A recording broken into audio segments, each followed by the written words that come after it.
نحمده ونصلي على رسوله الكريم أما بعد رب اشرح لي صدري ويسر لي أمري واحلل عقدة من لساني يفقهوا قولي۔ دینی رہنمائی کی 26ویں مجلس میں سبھی سامعین کرام کی خدمت میں السلام علیکم ورحمۃ اللہ وبرکاتہ عرض ہے۔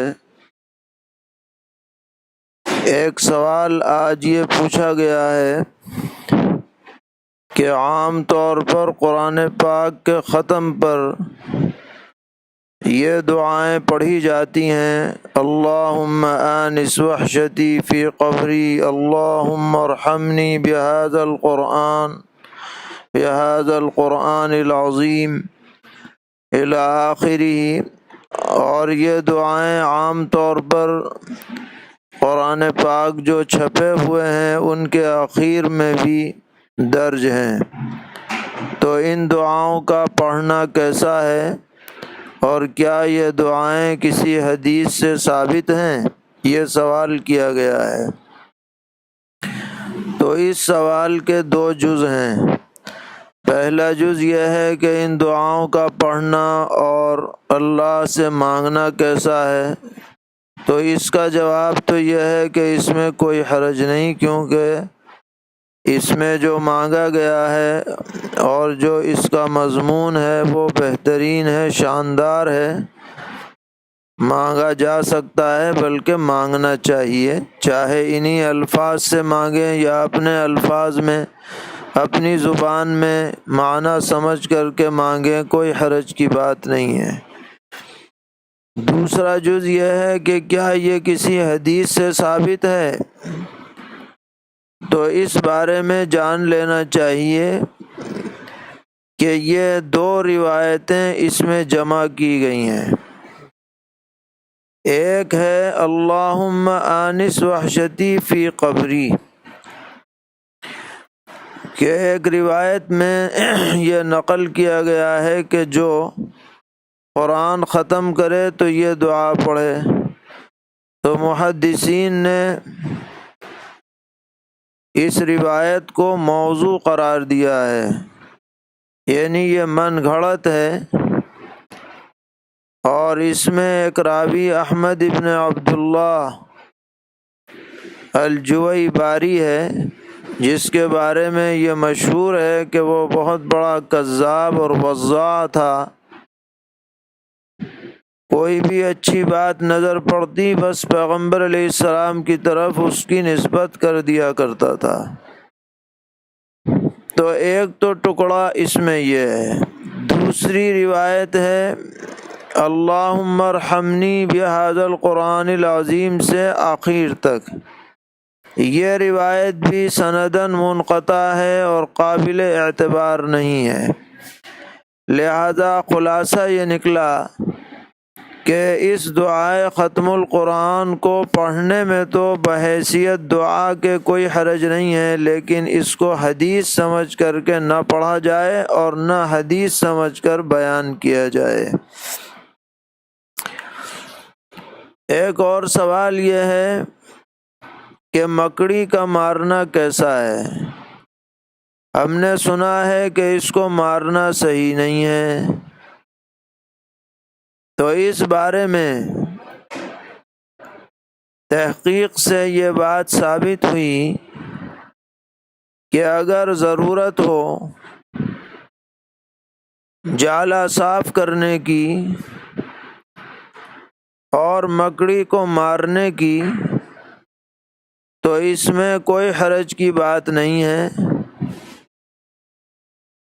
جو روایات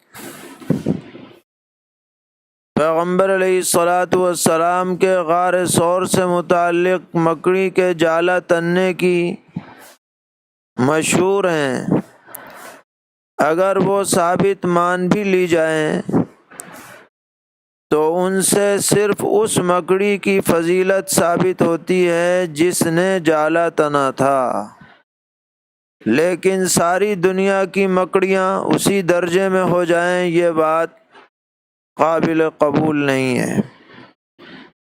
اسی طرح ایک ضعیف روایت میں سیدنا حضرت علی کرم اللہ تعالی وجہ سے نقل کیا گیا ہے کہ اپنے گھروں کو مکڑی کے جالوں سے صاف رکھو، کیونکہ جالے اگر صاف نہیں کیے جائیں گے تو اس کی وجہ سے گھر میں فقر و فاقہ آئے گا۔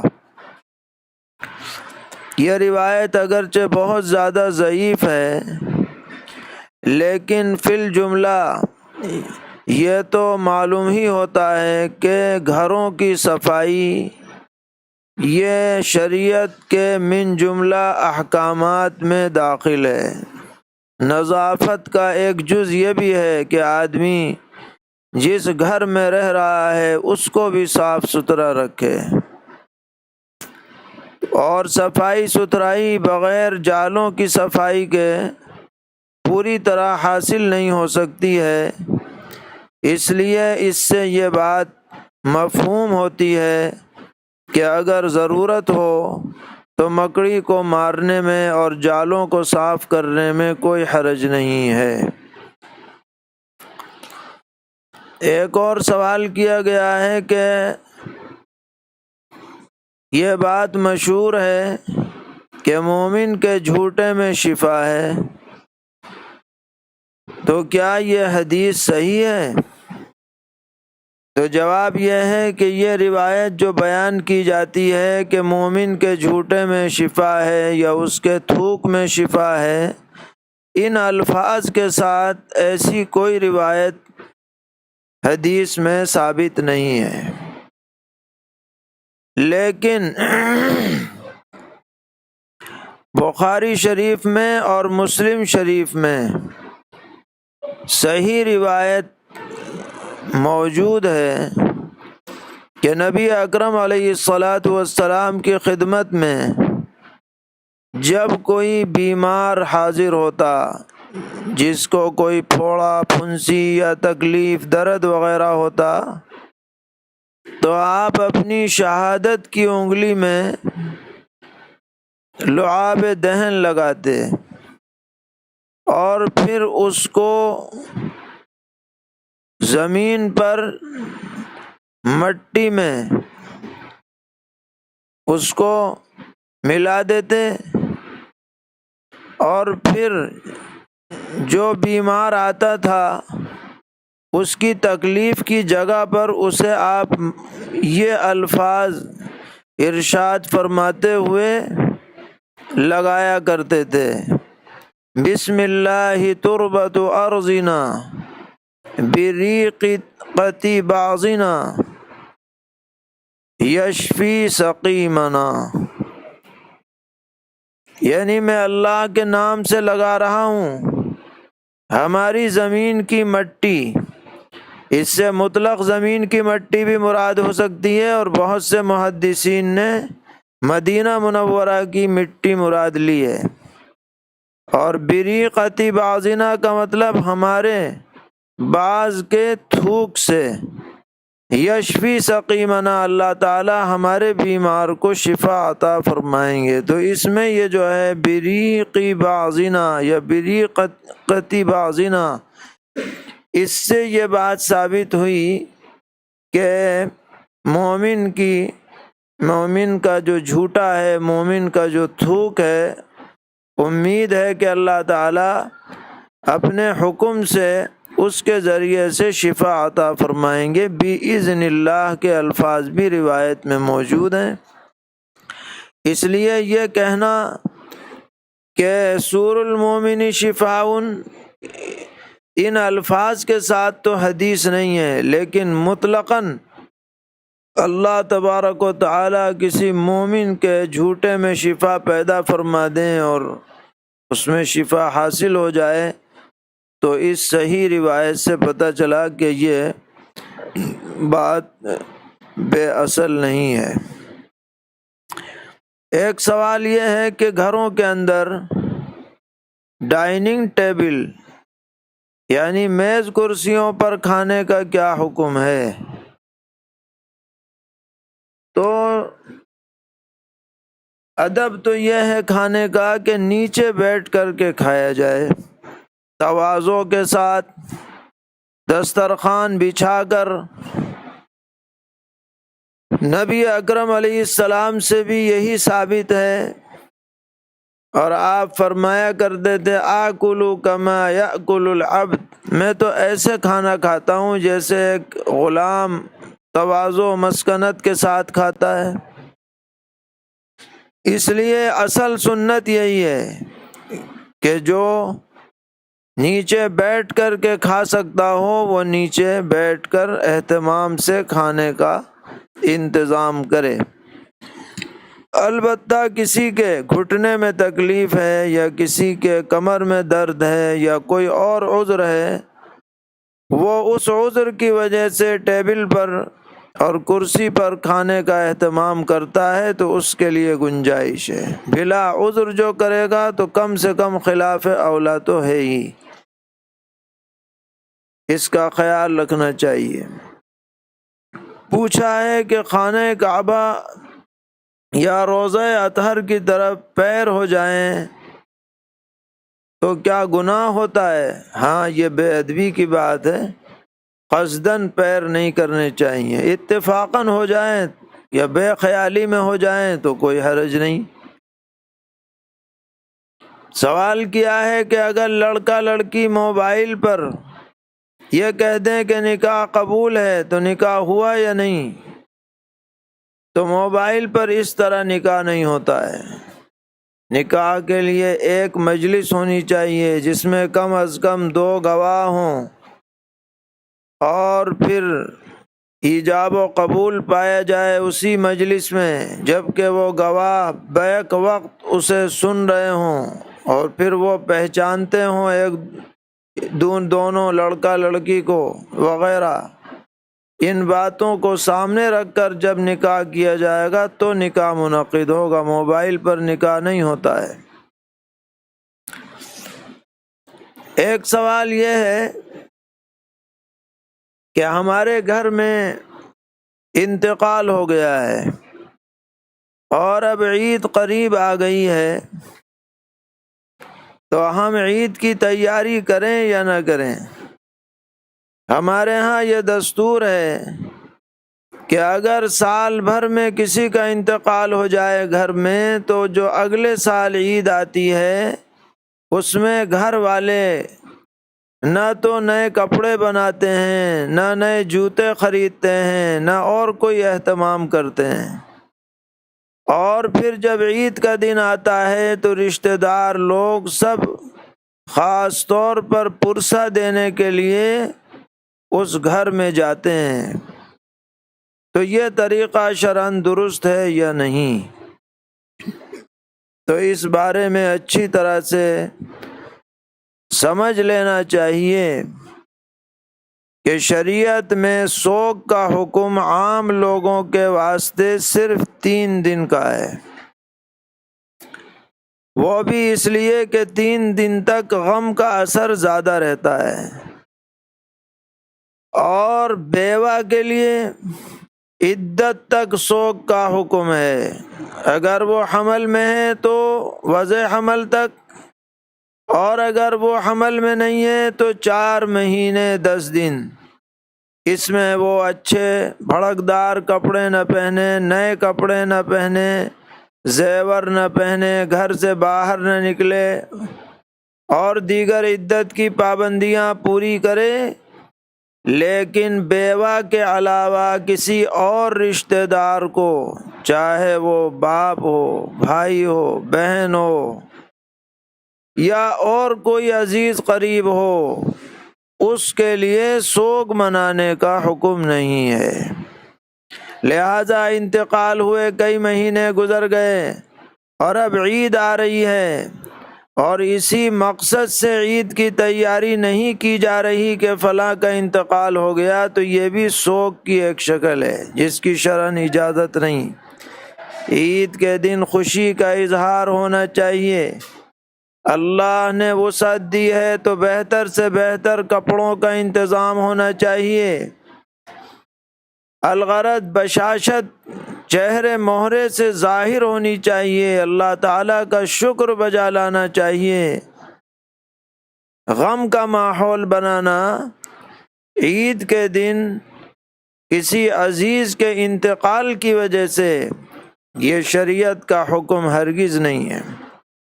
اس امت پر سب سے بڑا حادثہ، جس سے بڑا حادثہ نہ پہلے کبھی ہوا نہ بعد میں کبھی ہوگا، سرور عالم حضرت محمد مصطفیٰ صلی اللہ تعالی علیہ وسلم کا دنیا سے پردہ فرمانا تھا۔ لیکن اس سے اگلے سال جب عید آئی تو کسی صحابی سے یہ ثابت نہیں ہے کہ اس نے حضور کی یاد میں عید نہ منائی ہو۔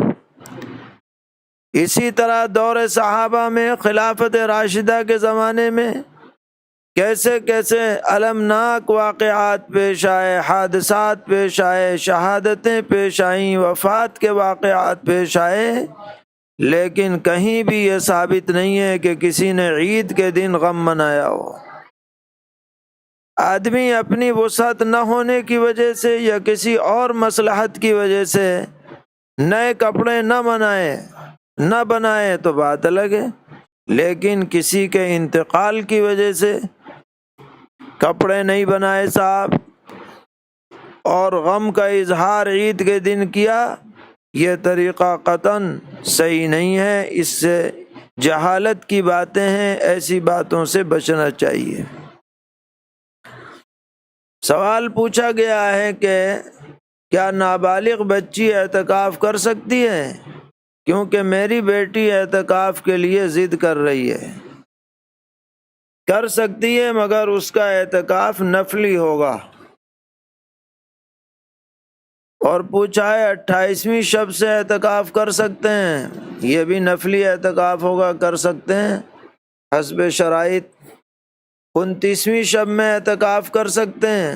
ہاں 29ویں میں بھی کر سکتے ہیں، اس میں بھی نفلی اعتکاف ہوگا۔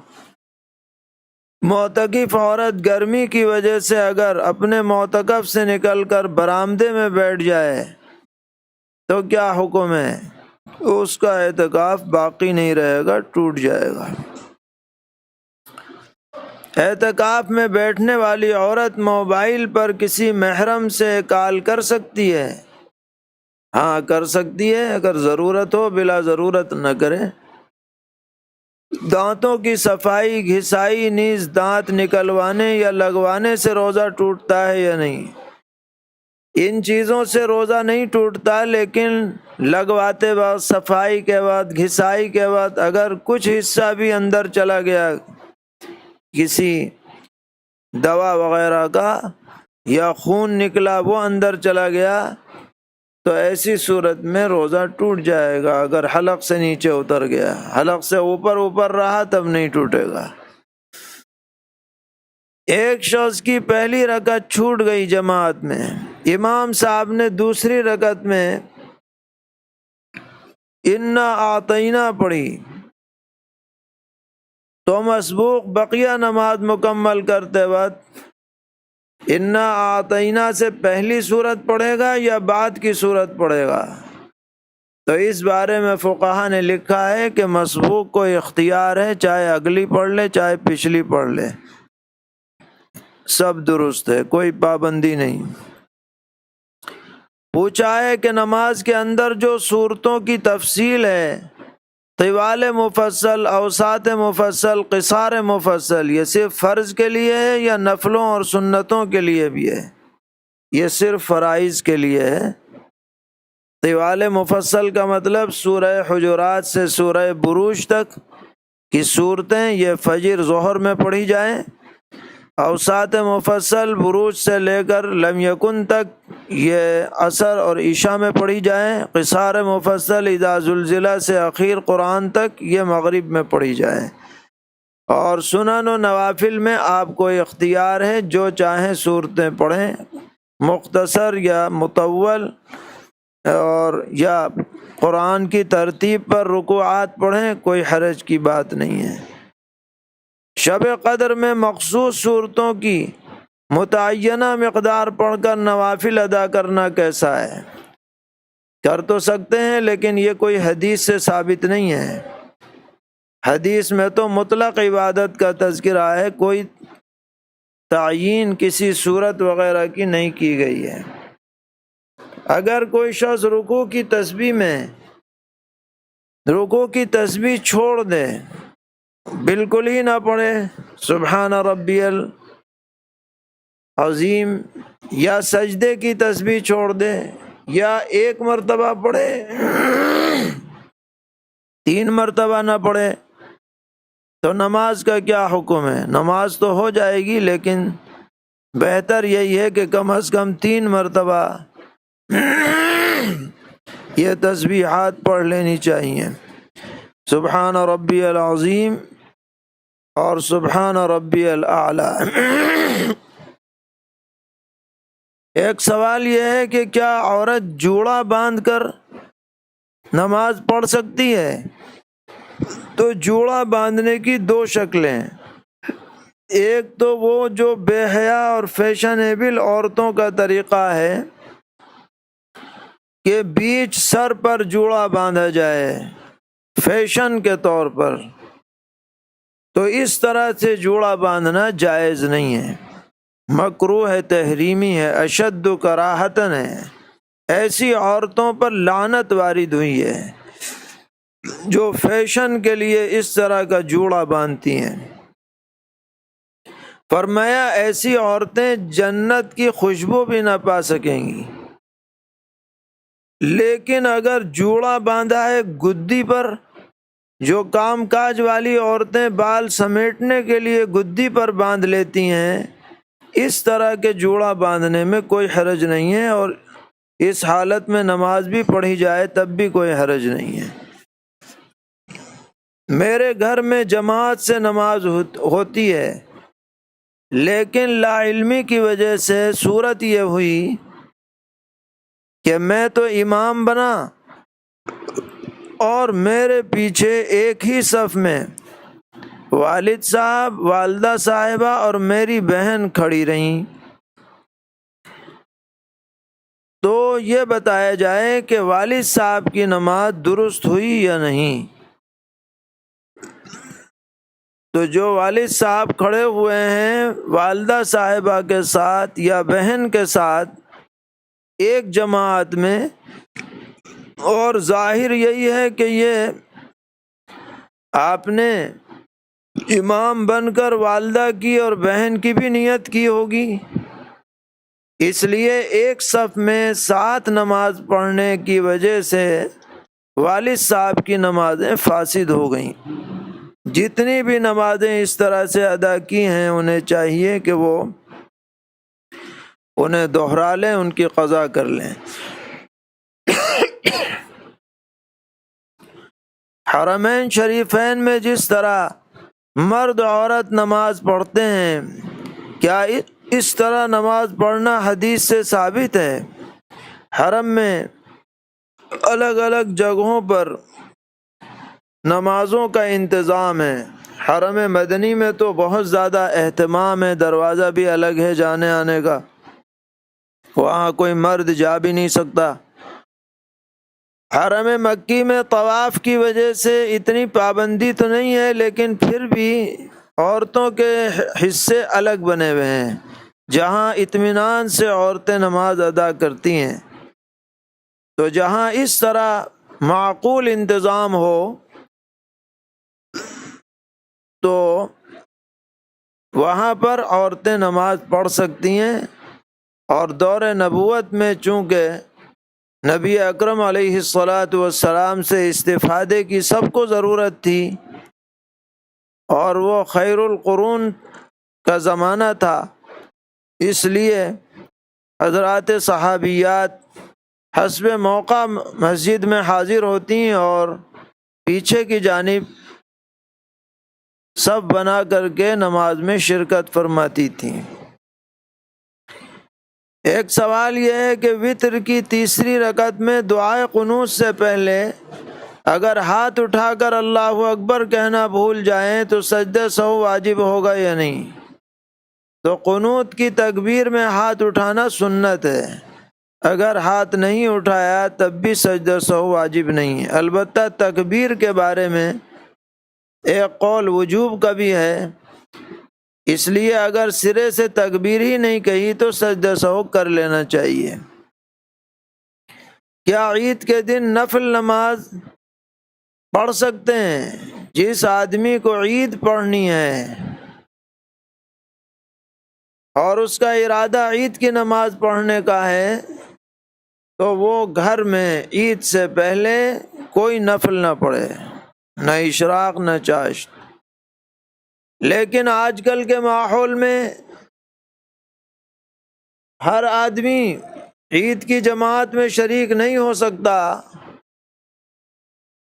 تو جہاں پر بھی عید کی جماعت ہو جائے اس کے بعد وہ گھر میں اشراق اور چاشت پڑھ سکتا ہے۔ اور سمجھ لینا چاہیے کہ عربی زبان میں صلاۃ الضحیٰ کا اطلاق اشراق اور چاشت دونوں پر ہوتا ہے، اس لیے یہ تو ہم نے اردو میں اس میں فرق کیا ہے۔ اشراق جو طلوع آفتاب کے بعد جلدی پڑھی جاتی ہے نفلیں، اس کو اشراق کہتے ہیں، جو کچھ دیر میں پڑھی جائیں گی اس کو چاشت کہتے ہیں، ورنہ تو ضحیٰ کا وقت اسی وقت سے شروع ہو جاتا ہے جبکہ اشراق کا وقت جب سے شروع ہوتا ہے۔ گدے کے اوپر مصلی بچھا کر نماز پڑھنا کیسا ہے؟ اگر گدا بھاری ہے اور پیشانی اس میں ٹک نہیں پا رہی تو اس پر نماز صحیح نہیں ہوگی، اور اگر ہلکا گدا ہے اور پیشانی ٹک گئی تو نماز درست ہو جائے گی۔ جمعہ اور عیدین کی نماز کم سے کم کتنی عمر کا حافظ پڑھا سکتا ہے؟ بالغ ہونا چاہیے۔ اگر بلوغ کی علامت ظاہر ہو گئی ہے تو 15 سال سے پہلے کا حافظ بھی پڑھا سکتا ہے، اس پر غسل واجب ہونے لگا اور دیگر علامت ظاہر ہو گئیں، اور اگر ایسی کوئی علامت نہیں ظاہر ہوئی تو 15 سال دیکھا جائے گا، 15 سال کے بعد ہی وہ امامت کرے گا، مردوں کی امامت ہو یا عورتوں کی، دونوں کا یہی حکم ہے۔ نمازی کے آگے سترے کے طور پر پانی کی بوتل، جگ یا پٹری وغیرہ رکھ کر نماز پڑھنا کیسا ہے؟ کوئی حرج نہیں ہے، مگر اس کی اونچائی 1 ذراع یعنی کوہنی تک ہونی چاہیے، انگلیوں سے کوہنی تک جتنی مقدار ہے اتنی اونچائی ہونی چاہیے جب وہ سترہ بنے گا، اس سے اگر کم رہے گا تو سترہ نہیں ہوگا۔ وہ قعدہ اخیرہ میں درود شریف کے بعد اللہم انی ظلمت نفسی اور ربنا آتنا دونوں دعائیں پڑھ سکتے ہیں یا نہیں؟ ہاں، دونوں پڑھ سکتے ہیں، اور اس کے علاوہ بھی اگر یاد ہوں تو وہ بھی پڑھ سکتے ہیں۔ اللہ تعالی ہم سب کو دینی ہدایات پر عمل کی توفیق عطا فرمائے اور قسم کے شرور اور فتن سے محفوظ فرمائے۔ وصلی اللہ تعالی علی خیر خلقہ محمد وآلہ وصحبہ اجمعین برحمتک یا ارحم الراحمین۔